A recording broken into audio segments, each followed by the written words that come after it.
Olha, eu vou falar de um assunto que eu não gosto muito de falar, porque eu não gosto de falar muito de doença, eu gosto de falar de saúde. Mas eu acho que se eu puder contribuir com alguma coisa, contando a minha experiência com o câncer, eu quero contribuir.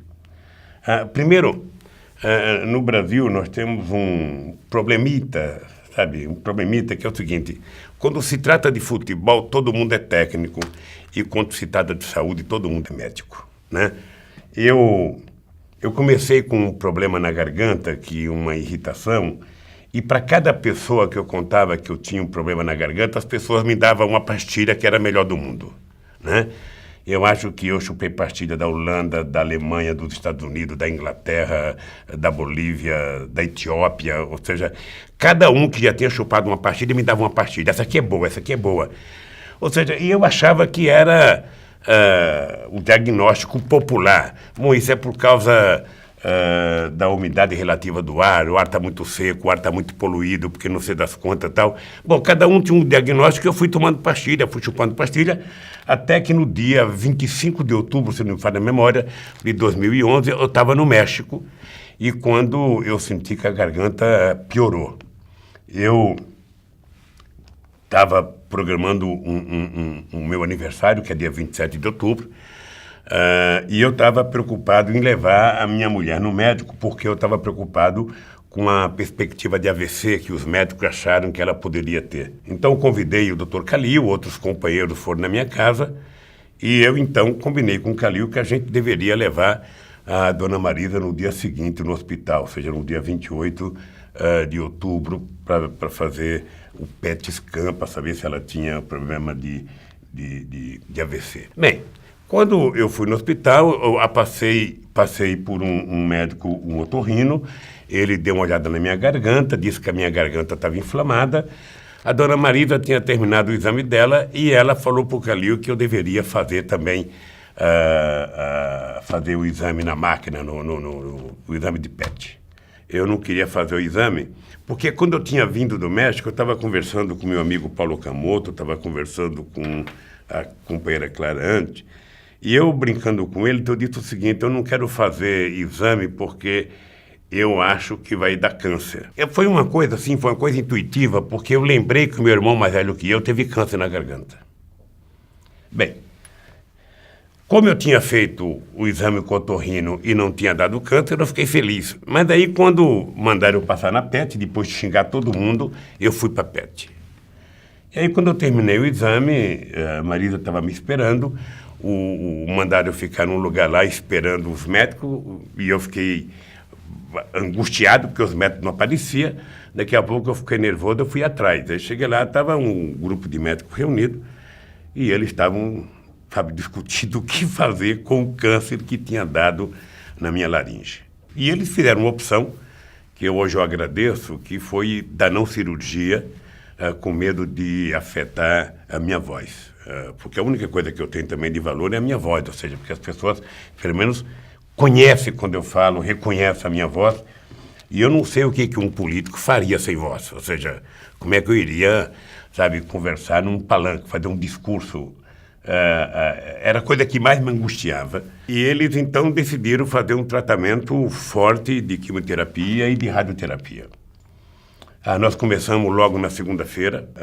Eu, sinceramente, depois que comecei a fazer esse tratamento, chegou um dia que eu falei para os médicos: esse tratamento é tão ruim que seria melhor que vocês, induzissem o paciente ao coma, trancasse ele num freezer e só tirasse ele do freezer, quando ele estivesse totalmente curado. Porque a náuseas, o enjoo, a irritação que dá a quimioterapia e a radioterapia é insuportável. Ou seja, e uma coisa que eu aprendi e que eu posso dar como sugestão é que o paciente, ele é muito importante no tratamento do câncer, porque ele tem que ter disciplina, ele tem que seguir as orientações, ele não vai ter nada legal, não vai ter nada gostoso, ou seja, é tudo difícil, mas ele tem que saber que o resultado disso é ele viver.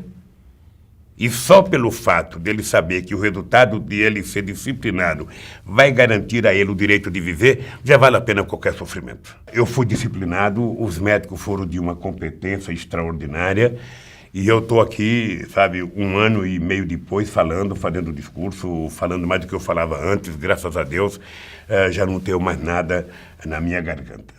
O que eu posso tirar de lição desse tratamento? Primeiro, é que quanto mais cedo a gente diagnosticar o câncer, melhor. Quanto mais cedo. Ou seja, quanto mais acesso à saúde, à alta complexidade, mais o povo vai evitar de morrer por conta do câncer, já que o câncer é a segunda causa de morte no mundo. Ou seja, então, o que nós temos que fazer? Nós temos que garantir, primeiro, que as pessoas mais pobres tenham acesso às máquinas sofisticadas para detectar. Né? Porque, às vezes, as pessoas não têm acesso, quando vão detectar, e já não tem mais cura. A segunda, que as pessoas possam ter acesso ao tratamento adequado. Possam ter o acesso ao tratamento mais sofisticado possível e que as pessoas sigam à risca as orientações médicas. E a qualquer sinal de irritação, não faça como eu, que fiquei 40 dias tomando pastilha, chupando pastilha, tomando comprimido que as pessoas me davam. Ou seja, fala, não, é por causa do ar, é por causa da chuva, é por causa do frio, é por causa do calor, é por causa da poluição, sabe? Não fique acreditando nisso. Ou seja, procure um médico. Tente fazer o exame. Sabe, tenta ter acesso ao exame mais elementar, porque se você descobrir no começo, a chance de você escapar é muito maior. Eu negligenciei o problema que eu tinha na garganta. Eu fiquei mais do que era necessário, sabe, tomando pastilha, tentando encontrar uma saída. Depois eu tive um pouco de receio, porque a gente acha que câncer só dá nos colegas da gente, não dá na gente, sabe? E que lição de vida que eu tenho depois do câncer? Eu não desejo para o meu inimigo, sabe, o que eu passei com o câncer. Eu não desejo para o meu inimigo, é difícil, me fez virar uma pessoa com mais sensibilidade. Quando a gente está no hospital, a gente tem acesso a outras pessoas que estão com o mesmo problema da gente, com problemas até pior do que a gente. E eu acho que isso é uma coisa que me fez virar um homem, eu diria, mais maduro, eu acho que mais humano.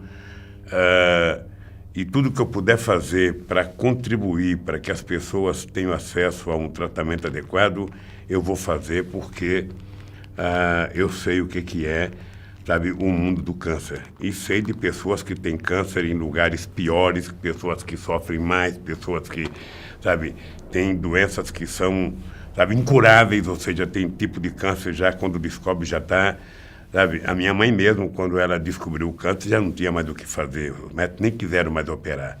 Então, o conselho que eu posso dar para as pessoas é o seguinte: não tenha medo, sabe, faça os exames, a qualquer sinal, faça os exames. No Brasil, as pessoas têm preconceito de fazer exame de colonoscopia, sabe, de endoscopia, as pessoas não querem fazer exame de próstata, ou seja, está cheio de preconceito, cheio de tabus, ou seja, e que essas coisas têm que ser, sabe, explicadas por ser humano desde que ele nasce, ou seja, as pessoas precisam, na escola, começar a aprender sobre essas coisas, as pessoas poderem se autoprecaverem, para as pessoas poderem dar importância ao seu próprio corpo. Por isso, eu acho extremamente importante, sabe, dar a minha contribuição. Ou seja, você tem que procurar os especialistas, você tem que fazer o exame na hora certa e não tem que ter medo do tratamento. Se você não tratar no começo, quando você for tratar, que o câncer já estiver avançado, você vai sofrer muito mais e poderá não ter resultado.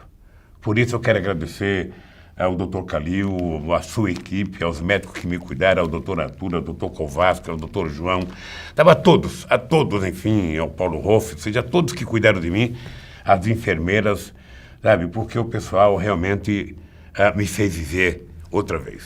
Hoje eu posso dizer que, por conta desse meu câncer, eu sou um homem muito mais maduro, muito mais humano do que aquele homem que entrou no Sírio-Libanês no dia 28 de outubro de 2011.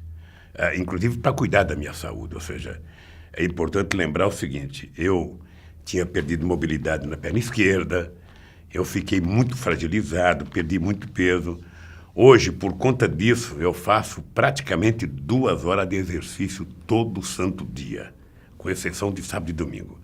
Então, ao invés de ficar em casa sentado no sofá vendo televisão, sabe, é bom a gente aprender a andar, aprender a fazer exercício e também aprender a comer melhor, comer menos bobagem, beber menos e, de preferência, nunca fumar.